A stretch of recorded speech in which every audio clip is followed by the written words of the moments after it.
Bapa di surga, kami berdoa, memohon kiranya Engkau berkenan memberkati kami dengan firman Tuhan.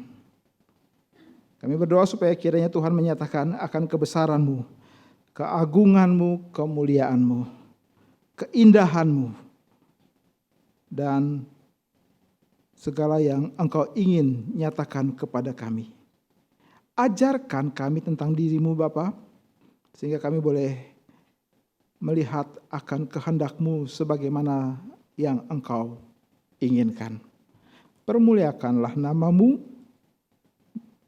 di dalam pemberitaan firman ini. Dalam nama Tuhan Yesus Kristus kami berdoa. Amin. Silakan duduk. Mari kita membuka kembali 1 Yohanes. Bapak Ibu yang baru pertama kali hadir dalam kebaktian dari Gary Buaran, selamat datang. Dan saya perlu memberitahu bahwa kita sekarang sedang berada di dalam seri eksposisi kitab 1 Yohanes. Dan sudah sampai ke dalam 1 Yohanes pasal yang kedua. 1 Yohanes pasal yang kedua, kita akan membaca ayat yang ke-28 dan 29.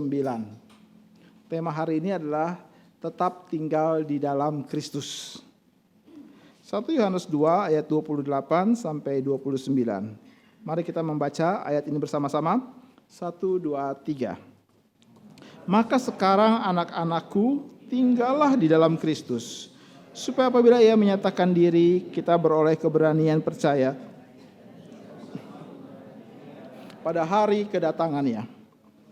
Jikalau kamu tahu bahwa Ia adalah benar, kamu harus tahu juga bahwa setiap orang yang berbuat kebenaran lahir dari Allah. Ayat-ayat ini adalah kelanjutan daripada bagaimana Yohanes menuliskan surat penggembalaannya kepada jemaat di Efesus ini. Ia berkata, teruslah ada di dalam Dia, atau tetap tinggal di dalam Dia. Jangan menyerah terhadap realita hidup percayamu. Ya, saudara, maksudnya bagaimana? Sebab ketika kita bicara berkaitan dengan tetap tinggal di dalam Kristus, itu berarti secara sederhana, nanti kita akan coba menguraikannya, bahwa ini adalah tentang bagaimana saya taat kepada Allah di dalam Kristus.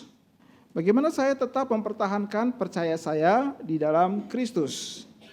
Dan saudara, hidup ketaatan kita tentunya bukan bicara berkaitan dengan saat ini dan di sini saja.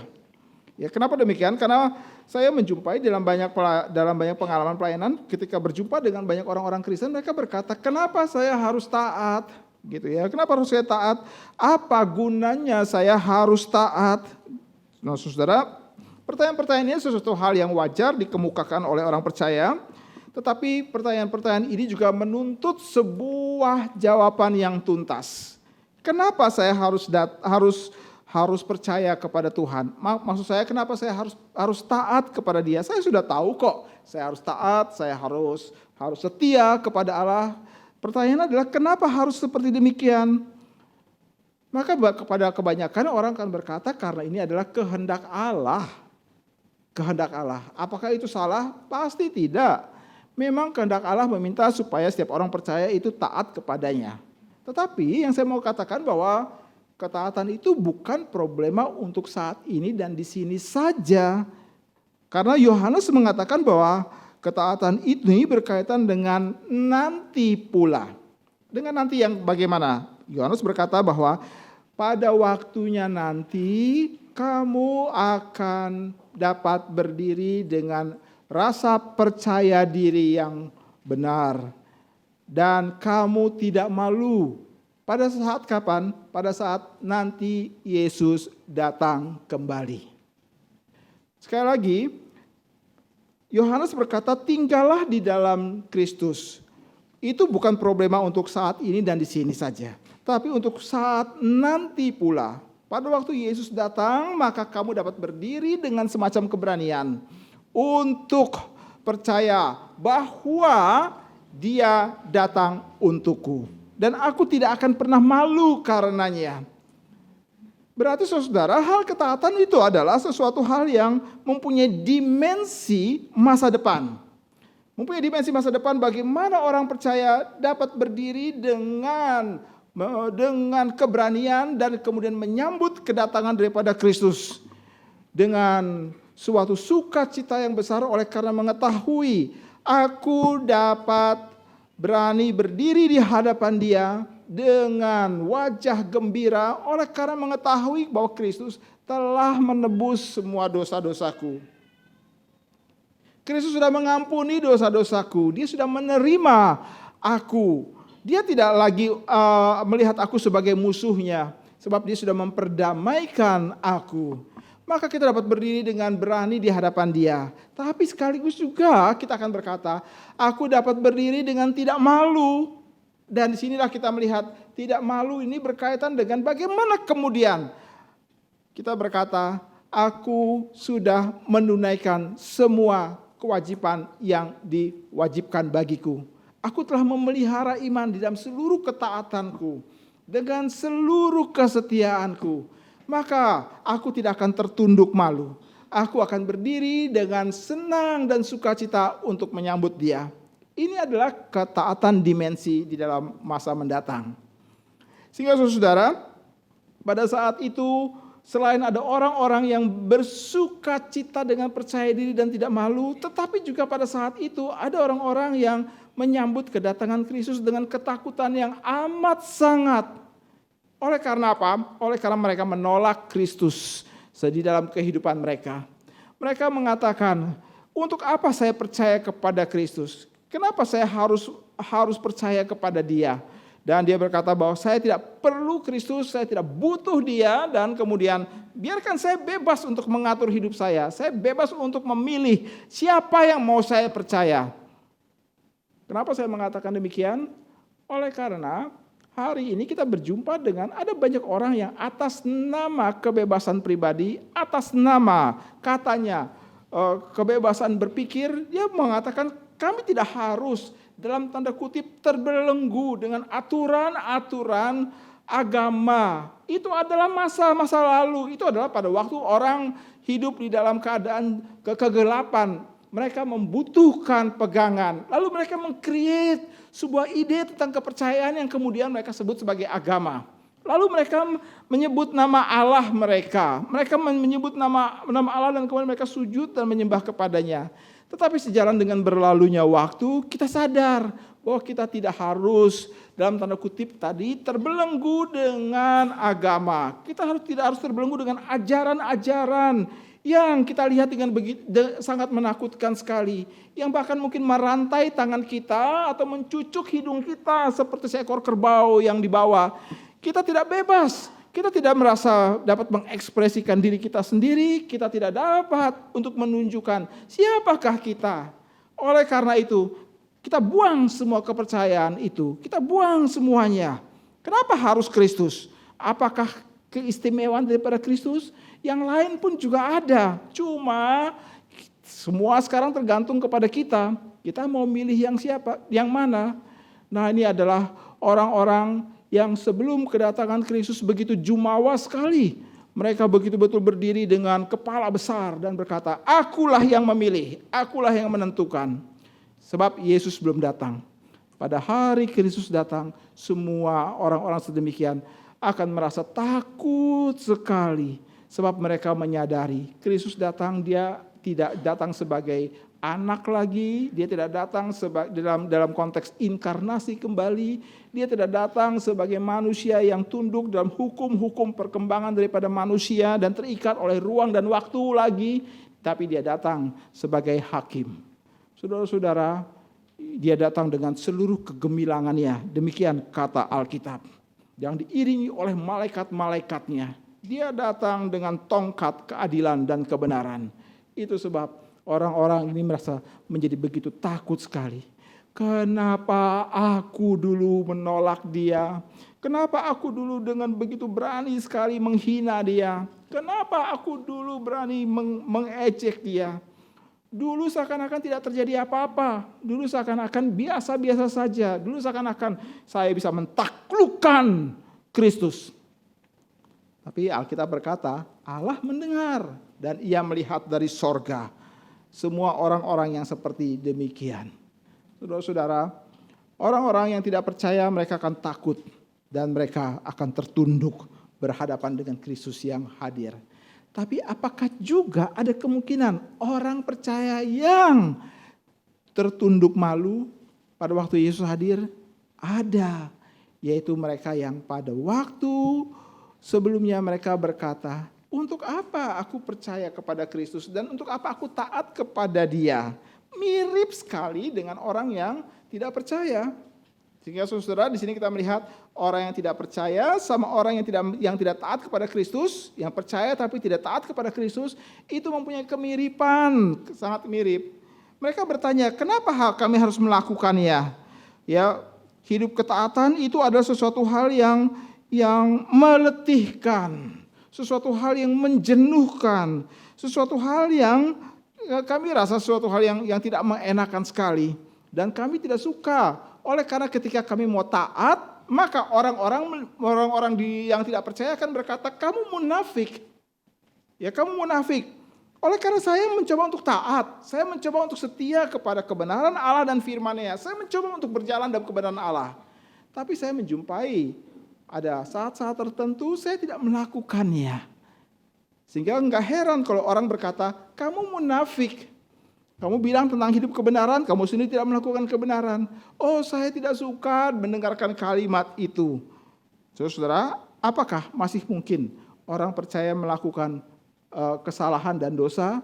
Masih mungkin. Sangat masih mungkin.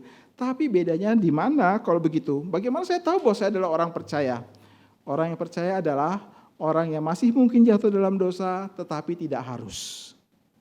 Ini prinsip penting. Ini tidak harus. Dulu sebelum dia percaya kepada Kristus, maka berbuat dosa ada sebuah keharusan. Dia tidak dapat tidak, dia harus berbuat dosa. Tetapi setelah dia percaya kepada Kristus, maka berbuat dosa itu tidak menjadi sebuah keharusan. Masih mungkin? Masih. Dan itulah sebabnya Allah masih mengejar mereka dengan belas kasih-Nya. Dia menyediakan pintu pengampunan. Kalau kamu mengaku dosamu, maka Ia adalah setia dan adil, dan Ia akan mengampuni dosa kamu dan mensucikan kamu daripada segala kejahatan. Kita pernah membahas topik ini secara khusus. Tuhan memberikan pengampunan, sehingga orang-orang seperti ini, dia akan terus bangkit dan menjalankan hidupnya semakin lama semakin sinless. Masih buat dosa? Masih. Tidak harus. Tetapi semakin lama dia akan semakin lebih sedikit berbuat dosa. Lebih sedikit lagi, lebih sedikit lagi. Ya, nah saudara, ini ciri khas daripada orang yang sudah percaya kepada Kristus. Kenapa seperti demikian? Karena Yohanes mengatakan bahwa mereka adalah orang-orang yang diurapi oleh Yang Maha Tinggi. Diurapi oleh Yang Maha Tinggi, Allah dan Anak. Melalui pekerjaan Roh Kudus mengurapinya. Dan inilah tanda atau bahasa yang Yohanes pakai untuk berkata, kamu sudah dipisahkan, kamu sudah ditandai sebagai milik Allah. Kamu adalah milik sepenuhnya daripada Allah di dalam Kristus. Kamu diurapi. Dan pada waktu kamu diurapi, Yohanes menambahkan, Roh Tuhan sendiri akan membawa kamu kepada pengetahuan demi pengetahuan yang benar tentang Allah dan Anak-Nya. Sehingga orang Kristen dia tidak boleh stuck di dalam pengertiannya tentang Allah. Di dalam semua kejatuhan demi kejatuhan dan kekurangan demi kekurangan, kegagalan demi kegagalan dia belajar sesuatu tentang Allah dan kebaikannya. Itu sebab pengertiannya makin lama makin bertumbuh. Pengertiannya makin lama makin kaya tentang Allah dan pekerjaannya di dalam kehidupannya. Itu sebab Yohanes berkata, Roh Tuhan akan mengajar kamu, akan memberikan pengertian kepada kamu tentang Allah dan Kristus. Sehingga saudara, orang Kristen tidak boleh dia menjadi taat tanpa pengertian. Orang taat tanpa pengertian tidak heran. Dia merasa hidup imannya itu sebagai sebuah belenggu. Taat tanpa pengertian itu akan menyebabkan orang percaya akan merasa jenuh, jengah, dan bosan dengan hidup percaya dia. Kenapa saya harus taat? Kenapa saya harus setia? Kenapa saya harus melakukan semua itu? Apakah ada cara lain? Tuhan bilang tidak. Yohanes berkata kepada orang-orang di Efesus ini, maka sekarang tinggallah di dalam Kristus. Ini menjadi semacam kunci bagaimana kita memahami hidup Kristen kita. Saudara, Yohanes berkata, kalau kamu tinggal di dalam Kristus, maka kamu akan dipelihara oleh Bapa dan Anak di dalam kekuatan kuasanya. Bapa dan Anak di dalam kekuatan kuasanya. Ini yang Yohanes punya pada waktu dia menuliskan Injilnya. Di dalam Yohanes pasal yang ke-10 ayat yang ke-30 dia berkata, aku dan Bapa adalah satu. Ini menunjukkan kepada Kristus. Bahwa setiap orang yang percaya kepada Kristus, dia tidak pernah ada orang yang dapat merebut mereka dari tangan Bapa. Dan juga tidak akan pernah ada yang merebut mereka dari tangan Kristus. Karena Bapa dan Kristus adalah satu. Dan Yohanes itu dalam pasal yang ke-10, Injil Yohanes. Di dalam pasal yang ke-15, Yohanes berkata, tinggallah di dalam aku. Ia menunjuk kepada perkataan daripada Kristus. Tinggallah di dalam aku, sebab di luar aku kamu tidak beroleh apa-apa. Nah, pada waktu Yohanes mengatakan ini kepada orang di jemaat Efesus, apakah mungkin orang atau jemaat Efesus bertanya, kasih tahu buktinya. Mana bukti bahwa ada semacam credit point tinggal di dalam Kristus? Tunjukkan buktimu. Bagaimana orang yang tinggal di dalam Kristus bisa tetap setia dan bisa tetap percaya kepada Kristus dan sambil menanti kedatangannya. Tunjukkan kepada kami. Pada waktu menulis surat ini, Yohanes sudah sangat tua. Dan dia mengingat akan pengalaman dia dahulu sebagai murid yang paling muda. Dia memperhatikan Kristus dan seluruh apa yang diajarkan dan seluruh apa yang dilakukan. Dia menuliskannya baik-baik dalam Injil itu. Sekarang dia sudah tua dan kita bisa membayangkan dengan tangan yang sudah keriput dan kemudian dengan kelemahannya dia menulis surat itu dengan tangan yang bergetar. Dan dia mengatakan tinggallah di dalam Kristus. Kalau ada orang yang berkata tunjukkan bukti, dia akan berkata, kamu mau bukti? Buktinya adalah hidupku. Dari aku muda, setelah aku percaya kepada Kristus, sampai sekarang aku sudah tua. Dan aku menuliskannya dengan hatiku yang mencintai kamu. Sebab dia berkata, hai anak-anakku kepada jemaat ini. Aku mencintai kamu dan aku ingin dengan sungguh-sungguh kamu melihat warisan iman yang aku punya. Dari semenjak aku muda sampai sekarang aku tua, aku tetap tinggal di dalam Dia. Dan hidupku membuktikan apa yang Dia katakan tentang tinggal di dalam Kristus tidak salah. Dia sudah jaga, Dia pelihara, bahkan sampai saat ini dia sudah melakukannya dengan baik sekali. Tidak ada yang luput, tidak ada yang tidak sempurna, tidak ada yang sedikit pun dia alpa. Kristus betul-betul menjaga orang-orang percayanya. Di tengah beragam macam mungkin ajaran-ajaran yang menerpa, yang mencoba untuk menawarkan solusi yang katanya menjadi angin segar kepada orang-orang percaya yang merasa aku terbelenggu, ya aku menjadi susah. Kenapa aku harus diikat dengan tali yang namanya taat itu? Kenapa aku seperti harus dirantai dengan rantai yang namanya setia itu? Kenapa aku tidak bisa mengekspresikan percayaku dengan caraku sendiri? Saudara, kita berkata tidak. Kalau kita berkata bahwa kita adalah orang percaya, maka kita harus tunduk. Dan ketika ketundukan itu dilakukan, itu bukan sesuatu hal yang membelenggu, tetapi itu suatu hal yang membawa kita kepada kelepasan, kebebasan. Karena inilah esensi hidup percaya yang sejati. Kamu mau bicara tentang kebebasan? Kamu mau bicara tentang mau mengekspresikan diri sendiri? Di manakah ada orang pernah berada dalam kebebasan yang sejati? Hampir tidak pernah ada. Dan memang tidak ada. Karena Alkitab berkata semenjak Adam dan Hawa diciptakan, maka Tuhan berkata, kuasailah, taklukkanlah dan penuhilah bumi. Maka kedua orang manusia pertama ini berada di bawah otoritas daripada firman Tuhan yang berkata, pergilah, taklukkanlah, kuasailah, berikanlah nama. Baru mereka melakukan itu dengan bebas sekali. Inilah kebebasan sejati. Kebebasan sejati adalah kebebasan pada waktu seorang berada di bawah otoritas daripada firman, dan bayang-bayang firman tersebut akan terus mengikuti dia. Dan dia bebas dengan sukacita melakukan semua yang diperintahkan oleh Allah. Itu kebebasan yang sejati. Apakah Yesus tidak memiliki kebebasan yang sejati? Memiliki. Apakah kebebasan yang Yesus miliki sama dengan kebebasan daripada Allah Bapanya? Sama persis. Lalu kenapa di dalam kitab Ibrani pasal yang ke-10 dikatakan, aku datang untuk menggenapi seluruh kehendak-Mu ya Bapa. Kitab Ibrani, penulis kitab Ibrani mengutip kalimat ini. Aku datang untuk menggenapi kehendak-Mu ya Bapa, untuk mengacu kepada Kristus. Maka di sini kita lihat Kristus dengan rela hati tunduk di bawah otoritas daripada Bapanya. Tapi apakah itu sebuah belenggu? Tidak. Itu kebebasan yang sejati. Itu sebab maka pada waktu Yohanes berkata, tetap tinggallah di dalam Dia.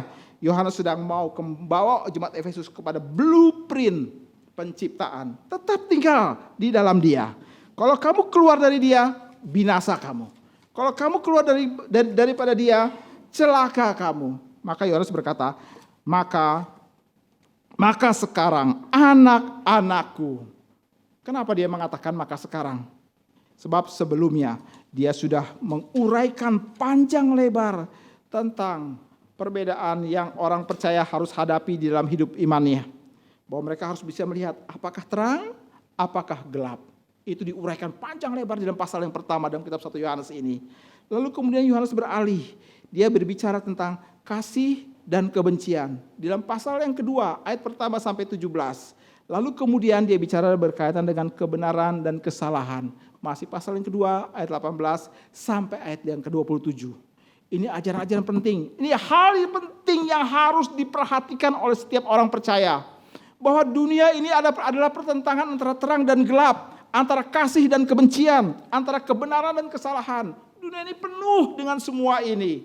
Dan semua ini bukan berada di luar, kata Yohanes.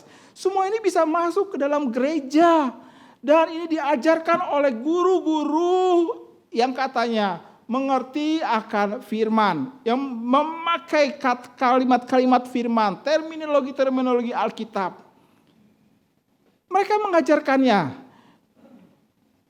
di dalam gereja Tuhan, dan pada satu waktu tertentu, dalam satu periode waktu tertentu dianggap sebagai sebuah ajaran resmi daripada gereja Tuhan. Tapi Yohanes bilang tidak. Ini adalah ajaran gnostik. Ajaran gnostik itu adalah ajaran salah satunya yang mengatakan semua yang bersifat fisik itu jahat. Semua yang bersifat rohani itu baik. Dan mereka masuk ke dalam gereja untuk mencari orang-orang yang letih dan lesu. Orang-orang yang sudah bosan, orang-orang yang jenuh, orang-orang yang letih dengan apa yang disebut sebagai ketaatan dan kesetiaan. Mereka seperti menghadirkan sesuatu hal yang baru dan itu seperti sebuah angin segar. Yohanes bilang tidak, bukan seperti itu. Itu seperti angin segar, tapi sebenarnya tidak. Itu adalah sesuatu hal yang kamu harus lihat sebagai yang memuakkan. Kamu harus lihat sebagai sesuatu yang akan mengikat kamu dan menjerumuskan kamu dan melemparkan kamu kepada gudang yang gelap sana. Saudara-saudara, Yohanes berkata, maka sekarang kamu lihatlah. Saya sudah mencoba untuk menguraikan kepada kamu dari hidup saya. Dari apa yang saya mengerti tentang Tuhan. Tentang terang dan gelap, kasih dan kebencian, kebenaran dan kesalahan. Dan ini bukan suatu hal yang baru, kata Yohanes. Kamu pernah mendengarnya bukan? Kamu pernah mendengarnya? Saya bertanya-tanya, kapan mereka mendengarkannya? Oh, saya baru bisa mengerti. Paulus pernah masuk dan menggembalakan jemaat ini. Dan dia pernah menulis surat penggembalaan juga kepada jemaat di Efesus ini. Dan salah satu kalimat yang dia tujukan adalah, aku berdoa kepada kamu supaya kamu mengetahui betapa dalam, betapa luas, betapa tinggi, betapa lebar, betapa segalanya itu adalah kasih Kristus, dan kamu dapat mengenal kasih itu. Dia juga banyak berbicara tentang perbedaan antara kegelapan dan terang, dan dia berkata, hai anak-anak yang kekasih, hiduplah di dalam terang seperti Kristus adalah terang. Dia juga bicara tentang hidup di dalam kedagingan dan hidup di dalam roh. Orang yang mulai sesuatu dengan roh akan mengakhiri dengan roh. Sesuatu yang mulai dengan kedagingan, dia akan mengakhiri dengan kedagingan. Paulus pernah menuliskan semua hal itu, dan ajaran-ajaran itu sangat-sangat sehat sekali berkaitan dengan firman Tuhan kepada jemaat ini. Tetapi kenapa sampai satu waktu tertentu jemaat di Efesus bisa terbuai dengan ajaran yang ditawarkan oleh Gnostik ini? Saudara-saudara, Yohanes dengan pandangan mata yang begitu tajam, dengan hati yang penuh kasih seperti seorang ayah kepada anaknya, dia berkata, kamu sudah dengar semuanya? Baik, sekarang kamu mau tahu kuncinya bagaimana kamu bisa bertahan? Tinggallah di dalam Kristus. Demikian itu yang dikatakannya. Dalam ayat yang ke-28, tinggallah di dalam Kristus. Saudara, tinggal di dalam Kristus adalah bukti ketaatan daripada seseorang. Ya. Ini adalah konsekuensi daripada orang mengerti akan hati daripada Allah. Tidak pernah seorang yang diurapi Roh Kudus yang tidak akan pernah tinggal di dalam Kristus. Sekali lagi, tidak pernah seorang yang diurapi Roh Kudus yang tidak dapat tinggal di dalam Kristus. Terbalik, semua orang yang diurapi Roh Kudus pasti harus tinggal di dalam Kristus. Sebab Roh Kudus tidak akan pernah membiarkan dia untuk jalan-jalan keluar. Roh Kudus tidak akan pernah membiarkan dia keluar dari persekutuan daripada tubuh Kristus. Sebab Roh Kudus itu adalah jaminan mereka, kata Paulus. Dia adalah materai mereka yang akan membawa orang-orang ini sampai mereka bertemu dengan Tuhan. Dia yang akan mengajarkan sesuatu pengetahuan tentang Allah. Kamu dulu gak mengerti? Baik, saya akan ajarkan kamu. Dulu kamu mengerti salah? Baik, saya akan benarkan pengertian kamu. Dulu kamu mengerti hanya sedikit seperti ini? Baik, sekarang saya akan membawa kamu pada pengenalan yang lebih limpah akan Kristus. Untuk apa? Supaya kamu tahu alasan kenapa kamu harus tinggal di dalam Kristus. Yohanes mengatakan ini kepada jemaat Efesus. Kalau kita lihat gembala sebelumnya, Paulus, dia juga berkata kepada Timotius, anak rohani yang muda itu, bukan? Dia berkata, aku tahu kepada siapa aku percaya. Aku tahu bahwa dia berkuasa untuk memelihara segala sesuatu yang telah ia berikan kepadaku sampai kepada waktunya nanti. Maka di sini kita lihat bukti daripada hidup orang percaya. Maka dia harus tinggal di dalam Kristus. Itu bukti ketaatan mereka. Ini sesuatu hal yang sangat mendasar sekali. Dan kalau begitu, mari sekarang kita coba selidiki dengan lebih seksama tentang apa yang Yohanes maksudkan di dalam ayat yang ke-28 ini, tinggal di dalam Kristus. Untuk hal ini saya mengajak kita untuk melihat ada 4 hal tentang apa yang dimaksud dengan tinggal di dalam Kristus itu. Ya, yang pertama adalah hidup Kristen itu adalah suatu bukti yang harus dapat terlihat. Kamu berkata bahwa kamu adalah orang Kristen, maka dunia menuntut, buktikan kamu adalah orang Kristen. Aku ingin melihat bahwa kamu adalah orang Kristen. Kamu bilang kekristenan berbeda, maka tunjukkan bedanya itu di mana. Kamu mengatakan bahwa kekristenan itu memberikan akan hidup yang kekal yang tidak akan pernah dijumpai dalam semua sistem kepercayaan yang lain, maka dunia akan menuntut. Bagaimana kamu tahu kalau kamu memiliki hidup yang kekal? Dengan kata lain, saudara, hidup Kristen itu menuntut sebuah bukti yang dapat terlihat. Itu sebab Yohanes berkata, maka sekarang, tunjukkan bukti itu, praktekkan sekarang.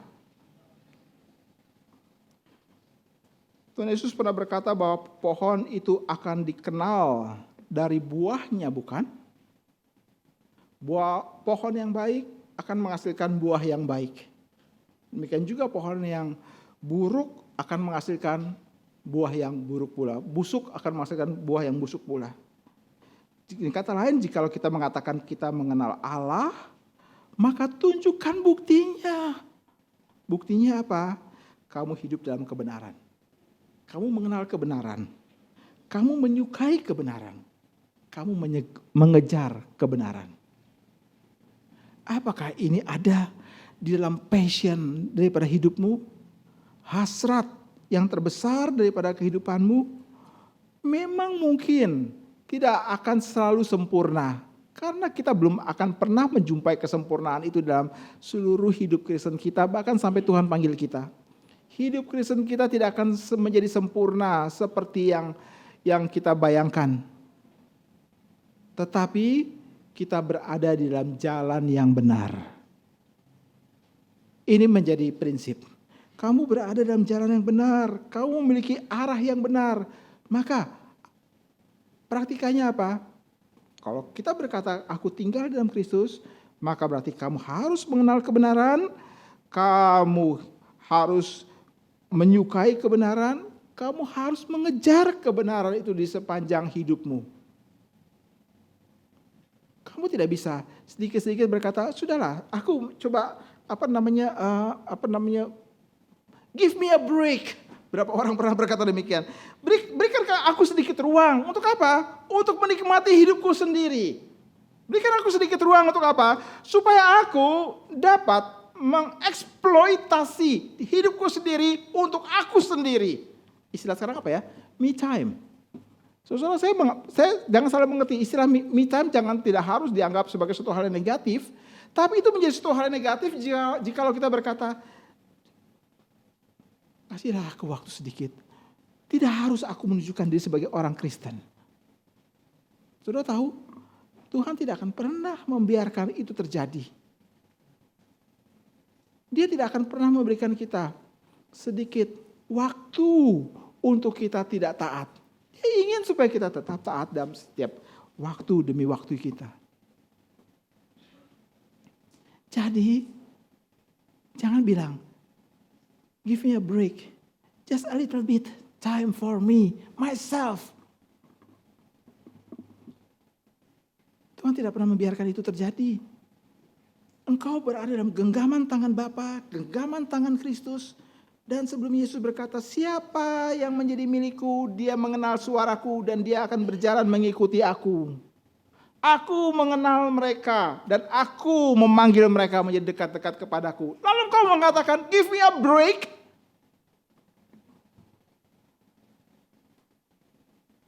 Lalu kau berkata, aku capek, jenuh, bosan.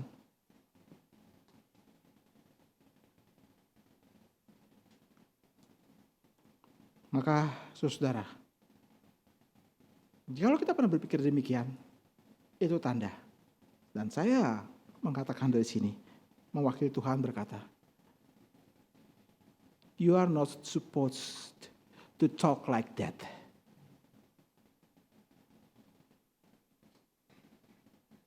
Kalau Tuhan masih mengingatkan, maka itu tanda kamu tidak diizinkan oleh Dia. Inilah hidupmu, inilah rumahmu, inilah kediamanmu, inilah totalitas hidupmu. Di mana itu? Di dalam Kristus. Itu realitas sejati daripada kita melihat dunia ini. Di dalam Kristus. Kristus berkata, aku adalah Alfa dan aku adalah Omega. Sudah tahu pernyataan ini mempunyai implikasi apa? Aku adalah Alfa, permulaan. Aku adalah Omega, yang terakhir. Inilah sejarah. Berarti perkataan itu Yesus mau berkata, seluruh sejarah dirangkum di dalam hidupku. Ini realitas sebenarnya daripada sejarah daripada manusia. Ada di dalam aku. Saudara-saudara, Tuhan Yesus dalam khotbah di bukit itu juga berkata, kamu adalah terang dunia. Terang itu harus ditaruh di tempat tinggi sehingga dapat menerangi semuanya. Dan kegelapan akan melihat terang itu. Mereka ingin lihat bukti. Terang itu bersinar. Saudara, Paulus berkata di dalam Kolose pasal yang ketiga ayat yang keempat. Saya akan mengajak kita untuk membaca ayat ini. Ya, karena ini adalah hal yang berkaitan dengan ketaatan dan hal yang berkaitan juga dikaitkan dengan kedatangan Yesus kali yang kedua. Ingat baik-baik, semua bicara tinggal dalam Kristus ini berkaitan nanti akhirnya berkaitan dengan kedatangan Yesus yang kedua. Konteksnya ada di sana. Dalam Kolose 3 ayat yang keempat, mari kita membaca ayat ini bersama-sama. 1, 2, 3. Apabila Kristus yang adalah hidup kita menyatakan diri kelak, kamu akan menyatakan diri bersama dengan Dia dalam kemuliaan. Saudara lihat, ini bahasa lain daripada Paulus bilang, Yesus adalah Alfa dan Omega. Paulus dengan bahasanya bilang, Yesus itu adalah hidupku. Hidup kita. Sejarah hidup kita. Catatan. Diary hidup kita. Pada waktu Dia datang, menyatakan diri kelak, kamu akan menyatakan diri bersama dengan Dia dalam kemuliaannya. Sehingga saudara kita lihat ini ya, bahwa kesaksian keberadaan kita sangat bergantung kepada Kristus. Kamu mau bicara mengenai di luar Kristus, you are nothing, kata Kristus. Kita membutuhkan ketekunan, kekuatan, kestabilan, dan kekuatan arah, kesabaran dari segala sesuatu yang kita hadapi dalam dunia ini. Tetapi semua itu harus berada di dalam Kristus, kata Yohanes. Maka sekarang, engkau sudah berkata bahwa engkau adalah orang percaya, maka sekarang aku nyatakanlah itu. Dunia membutuhkan kesaksian yang dapat terlihat tentang dirimu. Ini hal yang pertama. Yang kedua adalah tinggal di dalam Kristus itu adalah tinggal di dalam firman-Nya. Saudara, meditasi Kristen itu adalah memenuhi pikiran dengan firman Kristus. Paulus dan di Kolose pasal yang ketiga yang ke-6 berkata, hendaklah perkataan Kristus dengan segala kekayaannya diam di antara kamu. Ini meditasi Kristen. Meditasi Kristen itu adalah memenuhi pikiran dengan pikiran Kristus. Memenuhi segala pikiran dengan kekayaan daripada pengertian tentang Kristus. Ini tanda seseorang dipenuhi Roh Kudus. Sebab Roh Kudus akan bersaksi tentang Kristus. Saudara, meditasi Kristen bukan seperti yang kita lihat di luar. Kalau engkau bermeditasi maka kosongkan pikiranmu. Kosongkan pikiranmu. Lihatlah dengan mata batinmu. Saya mau tanya-tanya, lihat dengan mata batin itu kayak apa ya? Ya, lihatlah dengan mata batinmu. Lalu dengarkan suara daripada bulu yang jatuh. Bulu ayam yang jatuh, dengarkan suaranya. Ini yang diajarkan oleh dunia di luar sana tentang meditasi Kristen. Bahkan saya mau berkata, ada banyak praktek-praktek semacam ini juga sudah masuk ke dalam gereja. Dalam meditasi-meditasi yang diajarkan kepada jemaat, kepada kaum muda, kepada anak-anak. Duduk bersila, lalu kemudian kosongkan pikiranmu, lalu dengarkanlah, menyatulah dengan alam. Dengarkanlah suara alam, jangan menolak. Alam mau berkata apa kepadamu? Saudara-saudara, itu bukan meditasi Kristen. Meditasi Kristen Alkitab bilang, penuhilah pikiranmu dengan kekayaan firman. Sebab jikalau tidak demikian, bagaimana cara kita bisa membedakan benar atau tidak benar, terang atau gelap, kasih dan kebencian? Kita tidak bisa membedakannya sama sekali. Dan bahkan kita mengatakan semua itu sama. Saudara, Iblis pada waktu datang untuk mencobai Kristus, dia menggunakan semua yang sama yang dimengerti oleh orang Israel. Dia menggunakan firman yang diklaim menjadi keistimewaan orang Yahudi. Allah memberikan firman kepada bangsa ini, tidak kepada bangsa lain, sehingga gak heran orang Yahudi mengatakan bahwa kami adalah bangsa terpilih. Allah memberikan firman kepada kami istimewa. Iblis memakai firman untuk mencobai Kristus. Dan perhatikan, bagaimana Yesus melawan pencobaan itu, bukan? Yesus melawan kebohongan itu dengan cara dia memakai firman juga. Dia memakai firman dan lihat cara kerja daripada kuasa kegelapan. Dia tidak pernah datang lalu kemudian memaksa kita dengan apa yang dia mau. Tapi dia menghembuskan bisikan pencobaan di telinga kita. Dia menaruh opsi pikiran alternatif lain daripada kebenaran. Lalu kemudian apa yang dia buat? Dia mundur, dia cuci tangan. Dan dia bilang, saya tidak paksa loh ya, saya tidak paksa. Terserah kamu. Kamu mau melakukan apa enggak? Saya enggak paksa loh ya. Saudara pernah berjumpa dengan orang-orang yang ngomong kayak begini? Saya hanya ngomong loh, saya enggak paksa loh. Saya enggak paksa, itu terserah kamu. Terserah kamu. Bagaimana kita bisa mempunyai kekuatan melawan kalau kita tidak mempunyai pengertian akan firman? Saudara-saudara, orang-orang seperti ini akan menjadi mangsa empuk daripada si jahat. Dia akan ditangkap, dicengkram, dan akan dianiaya sampai kepada kematian. Kita lihat, kita akan mengatakan, biasa kok, biasa aja, jangan khawatirlah, saya tahu di mana saya harus berhenti. Jangan khawatirlah, saya tahu apa yang saya mesti lakukan. Jangan khawatirlah, semua itu bisa diatur. Itu kan kalimat-kalimat yang kita pakai. Kalimat-kalimat yang kita pakai dan menunjukkan bahwa ada alternatif yang lain daripada sekedar harus taat kepada apa yang ini katakan.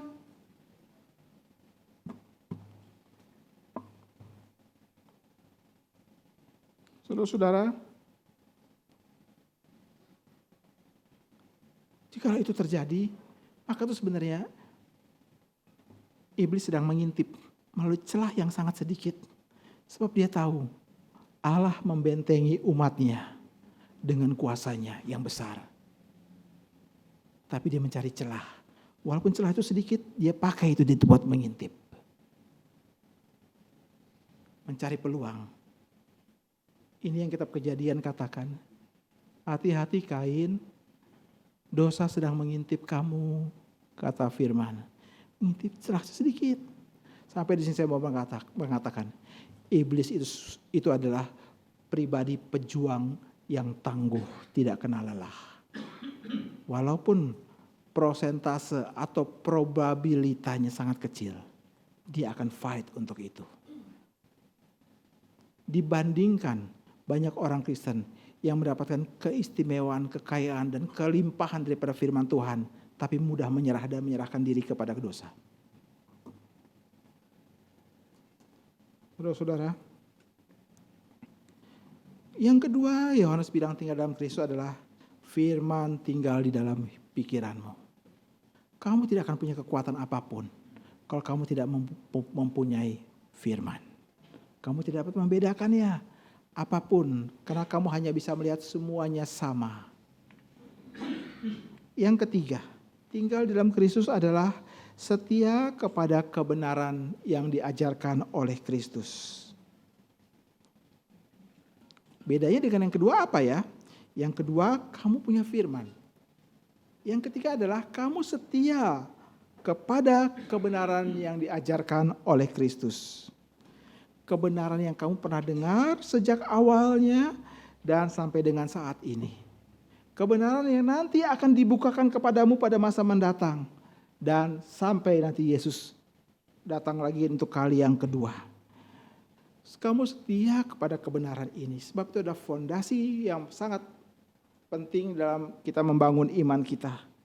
Dengan cara sedemikian kita tidak akan mudah untuk terpesona dengan beragam ajaran baru yang membuat banyak orang percaya menjadi bingung, menjadi guncang imannya, dan menjadi orang percaya berteriak, saya tidak bisa survive lagi.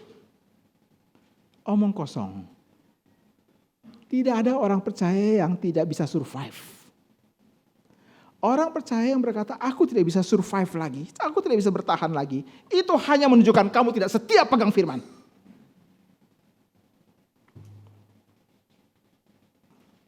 Saudara, kalau kita tidak pegang firman Tuhan itu baik-baik, hidup iman kita pasti kacau.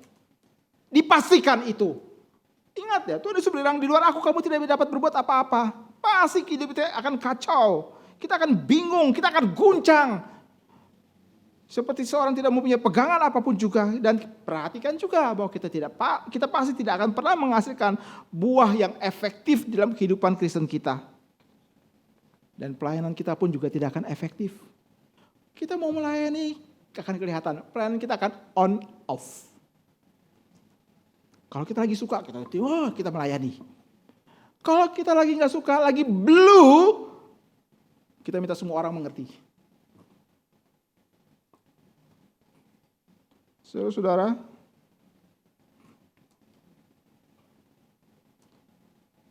yang ketiga, setia pegang akan kebenaran.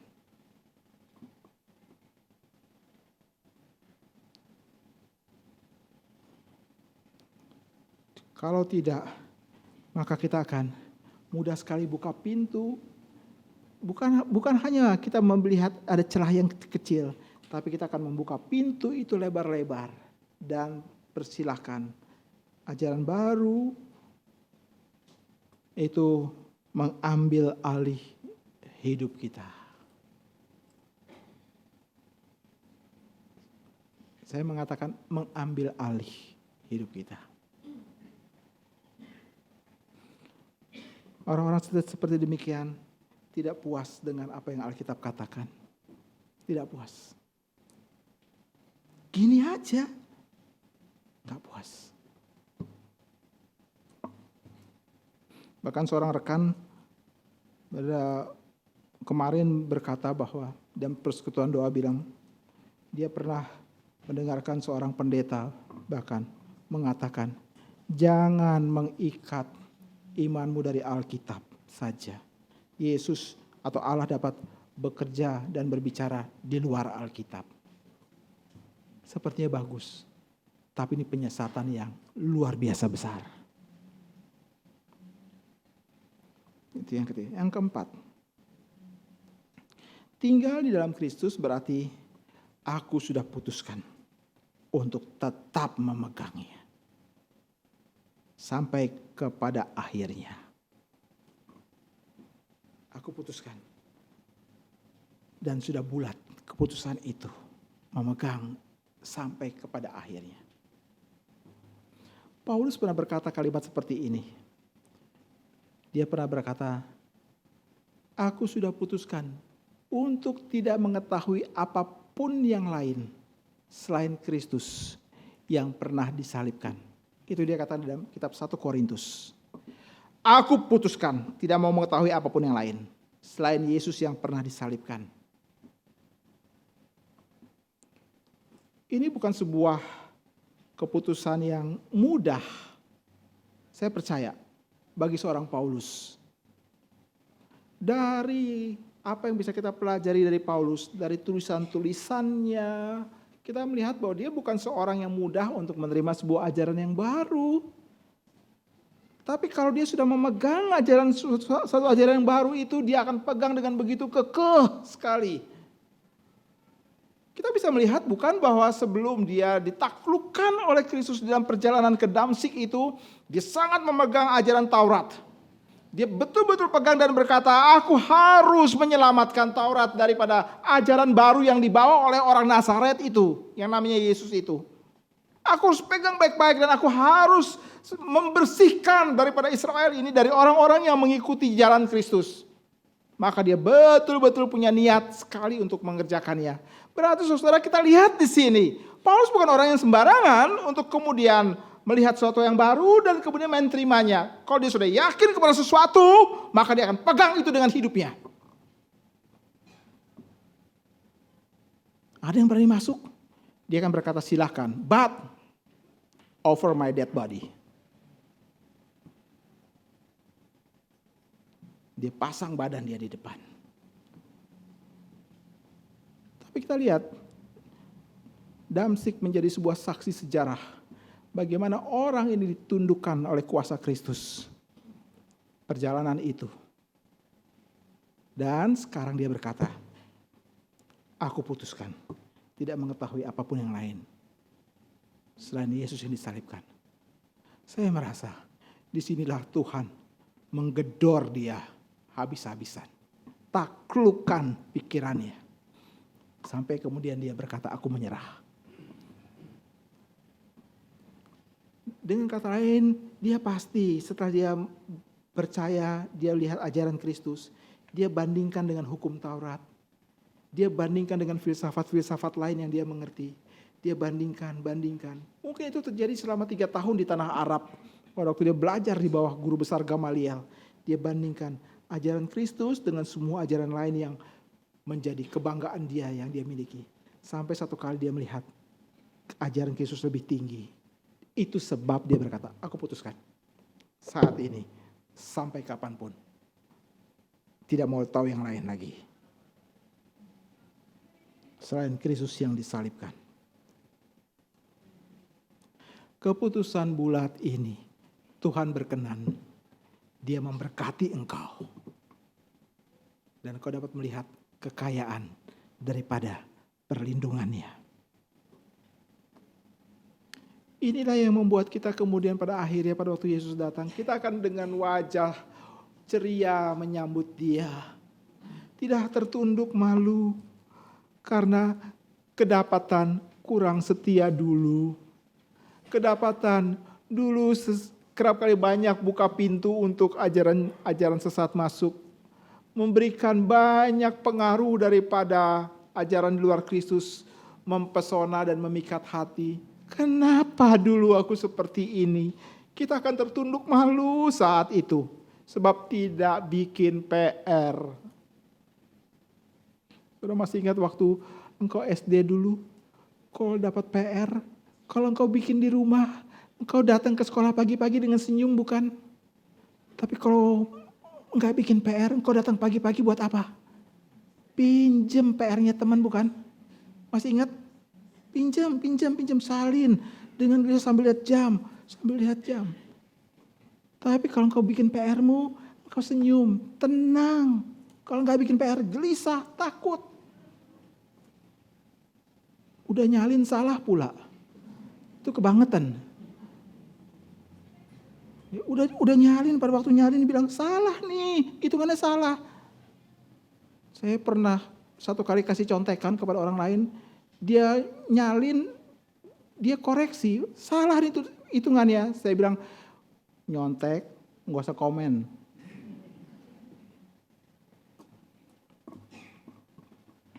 Saudara,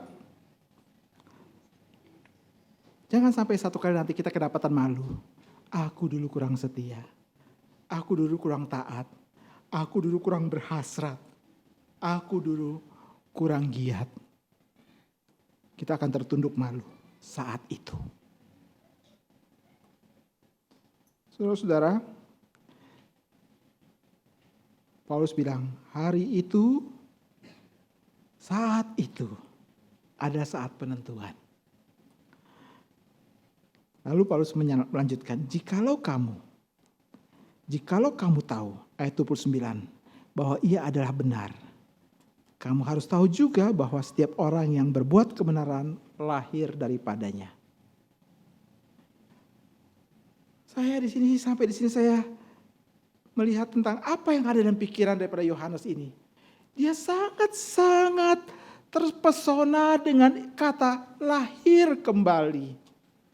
Lahir baru, lahir daripada Allah. Dia sangat terpesona. Kita tidak membahas tentang apa yang ditulis dalam Yohanes pasal yang ketiga, percakapan Yesus dengan Nikodemus. Tapi di sini kita melihat di dalam Injil, di dalam suratnya Yohanes saja, dia mengulangi sampai 5 kali kata-kata lahir dari. Di dalam pasal yang kedua, pasal yang ketiga, pasal yang keempat, pasal yang kelima, ada kata itu. Lahir kembali.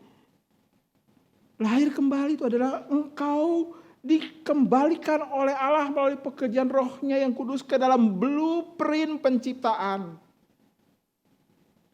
Engkau adalah peta teladan Allah yang rusak. Kita adalah peta teladan Allah yang rusak. Meskipun masih memancarkan kemuliaan Allah, tetapi tetap rusak. Maka pekerjaan Allah melalui pekerjaan Roh Kudus melahirbarukan kita. Membawa kita kepada hidup pertobatan, membawa kita menerima Kristus dalam hati kita. Itu seperti membawa kepada blueprint penciptaan kembali. Tuhan memulihkan peta teladan yang rusak itu. Peta teladan itu apa sih? Peta teladan Allah itu aspek-aspeknya apa sih? Kalau kita Alkitab tidak menjelaskannya, kita akan melihat itu sebagai sesuatu hal yang bersifat abstrak sekali. Saya ingin mengajak kita untuk melihat aspek-aspek yang ada dalam peta teladan Allah. Pertama, saya mengajak kita untuk membuka Efesus pasal yang keempat. Efesus pasal yang keempat. Saya akan membaca ayat 22, 23, dan nanti 24 kita membaca bersama-sama. Perhatikan yang Paulus katakan bagaimana ada sebuah perubahan hidup yang dia catat di sini ya. Yaitu bahwa kamu berhubung dengan kehidupan kamu yang dahulu harus meninggalkan manusia lama yang menemui kebinasaannya oleh nafsunya yang menyesatkan. Supaya kamu dibaharui dalam roh dan pikiranmu. Terus bersama. Dan mengenakan manusia baru yang telah diciptakan menurut kehendak Allah di dalam kebenaran dan kekudusan yang sesungguhnya. Diciptakan menurut kehendak Allah. Ini kembali kepada blueprint penciptaan. Ada 2 aspek yang muncul di sini. Pertama adalah kebenaran, kedua kekudusan. Manusia diciptakan dengan 2 aspek ini sebagai peta teladan Allah. Ada kebenaran dan ada kekudusan. Apakah cuma 2 ini? Ternyata tidak. Di bagian yang lain dalam kitab Kolose, kenapa saya menyinggungnya ke dalam kitab Kolose? Karena kitab Kolose itu adalah kitab yang sangat mirip dengan kitab Efesus. Sehingga ada pentafsir yang berkata kalau Paulus menulis surat kepada Efesus, lalu kemudian copy paste, kirim surat itu kepada Kolose. Jadi mirip. Jadi seringkali disebut sebagai twin epistle. Surat yang mirip. Sebab mirip semuanya. Hanya ada gonta-ganti sedikit aja. Tapi semuanya rata-rata hampir sama semuanya. Antara Efesus dan Kolose. Dan kita lihat. Efesus pasal yang keempat. Di Kolose di mana ayat yang ke-9 saya baca. Dan nanti ayat 10 kita semuanya. Jangan lagi kamu saling mendustai, karena kamu telah menanggalkan manusia lama serta kelakuannya. Ayat 10. Dan bersama, dan telah mengenakan manusia baru yang terus-menerus diperbaharui untuk memperoleh pengetahuan yang benar menurut gambar kaliknya. Kitab Kolose ini menambahkan 1 unsur lagi, yaitu pengetahuan. Jadi peta teladan Allah aspeknya apa? Ada 3. Kebenaran, kekudusan, dan pengetahuan. Inilah yang menjadi wilayah operasi pembaharuan yang dikerjakan terus-menerus oleh Roh Kudus. Supaya kamu tetap tinggal dan menikmati tinggal di dalam Kristus. Kebenaran, kekudusan, dan pengetahuan.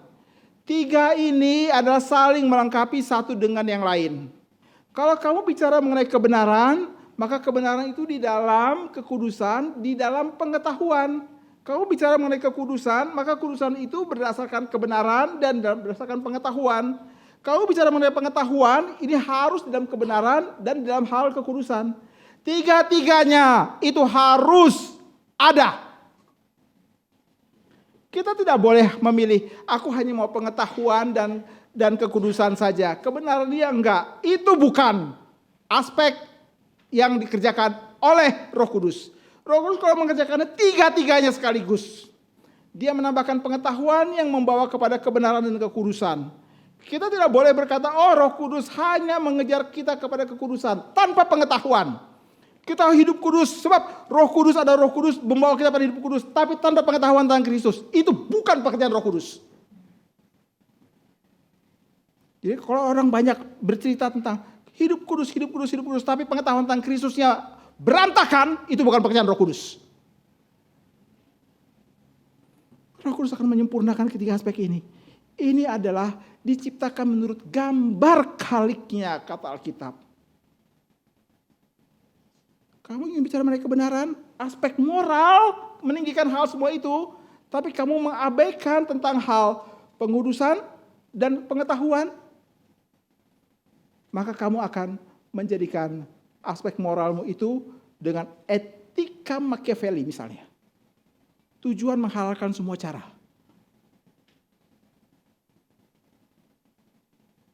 Kalau aku mau dapat, bagaimanapun aku harus dapat. Semua yang berusaha menghalangi, aku akan hancurkan.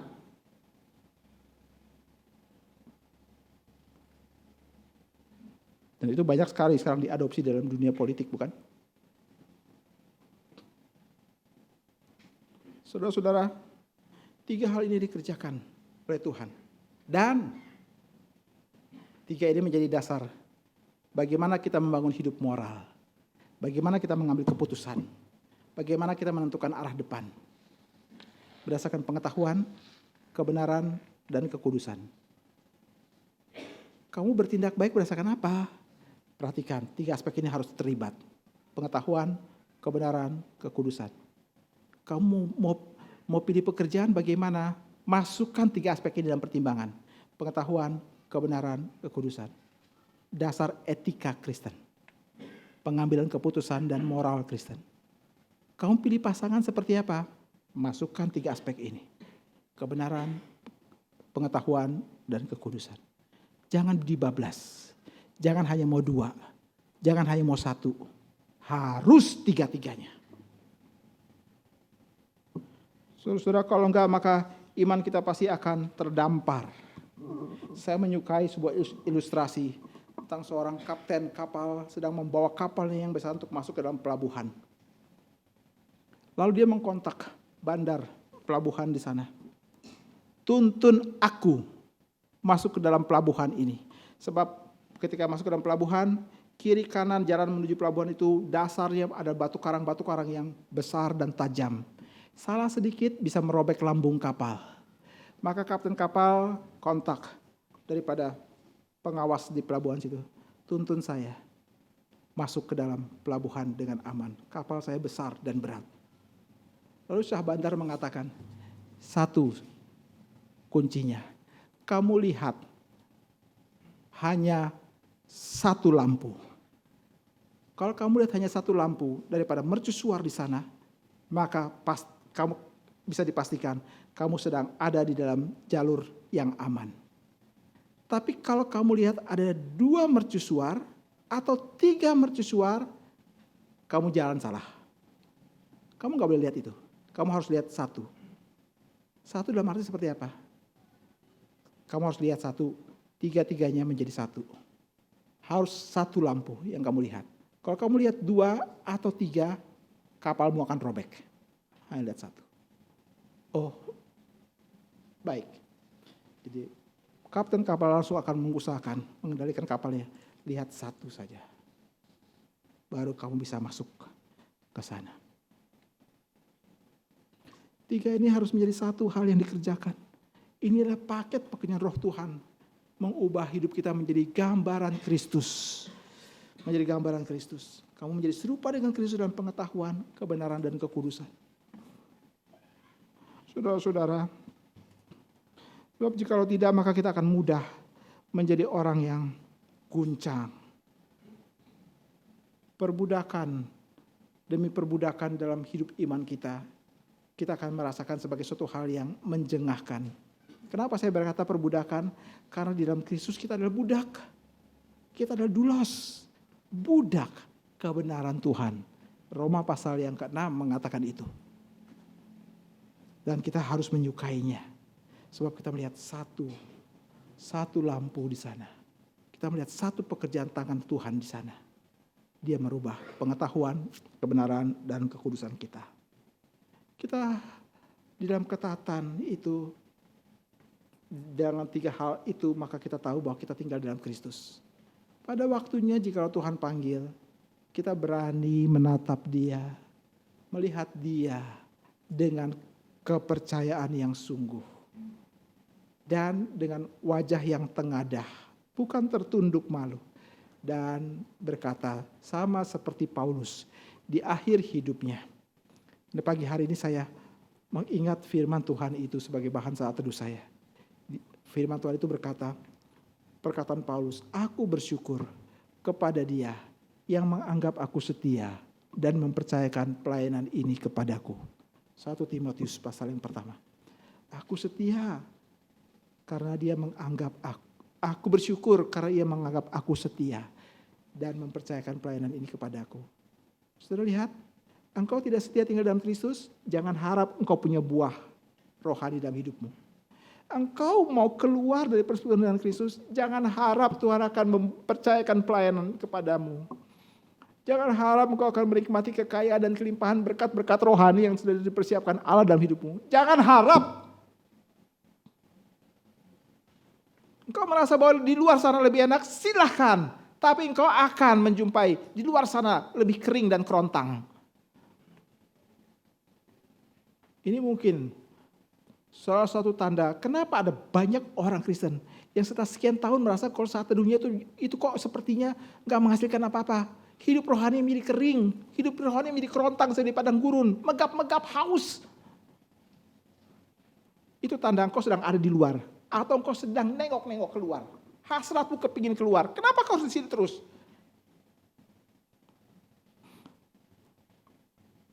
Saudara-saudara, Tuhan tidak akan pernah mengizinkan kamu ke sana. Dia akan bawa kamu tinggal di sini. Sama seperti peringatan kepada jemaat ini. Yohanes bilang, kamu mau keluar? Aku bilang, kembali. Kamu keluar, kamu mati. Kamu harus kembali. Kamu keluar, kamu tidak bisa apa-apa. Kamu kembali. Kamu keluar, kamu akan kering. Kamu kembali.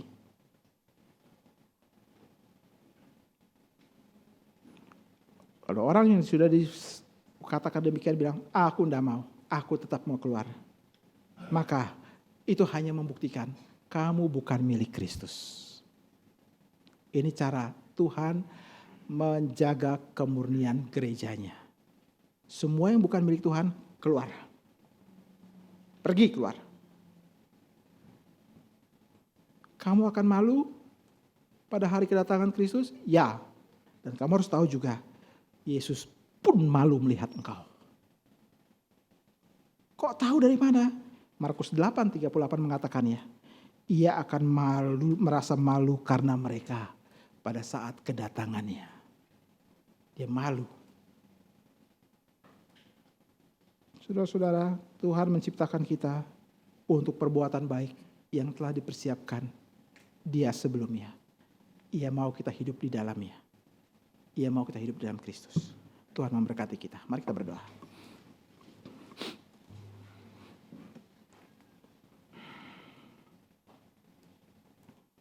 Kami berterima kasih firman Tuhan memberikan kami pencerahan, pengertian, arah, dan langkah yang harus kami tempuh. Kami berdoa mohon Tuhan mengampuni jikalau hati kami tergoda dan condong, mulai condong kepada semua kenikmatan daripada dunia yang membawa kami semakin jauh daripada Tuhan. Ampuni kami. Kami minta pengampunan Tuhan kalau kami merasa hidup percaya kami menjemukan, meletihkan, melelahkan, membosankan. Kami merasa terikat dan tidak bebas. Mohon Engkau mengampuni kami. Kami berdoa kiranya Tuhan bawa kami kembali kepada persekutuan dengan Bapa dan Anak di dalam Roh Kudus. Kami berdoa supaya Engkau membawa kami menikmati kekayaan daripada kelimpahan kasih Tuhan dan menikmatinya sepanjang umur kami. Sehingga pada waktunya nanti, pada waktu Engkau datang, kami dapat dengan sukacita menyambut kedatangan-Mu dengan wajah yang tegak. Karena kami kedapatan menjadi orang yang setia. Terima kasih ya Bapa. Dengarkan doa ini. Dalam nama Tuhan Yesus, kami sampaikan kepadamu. Amin.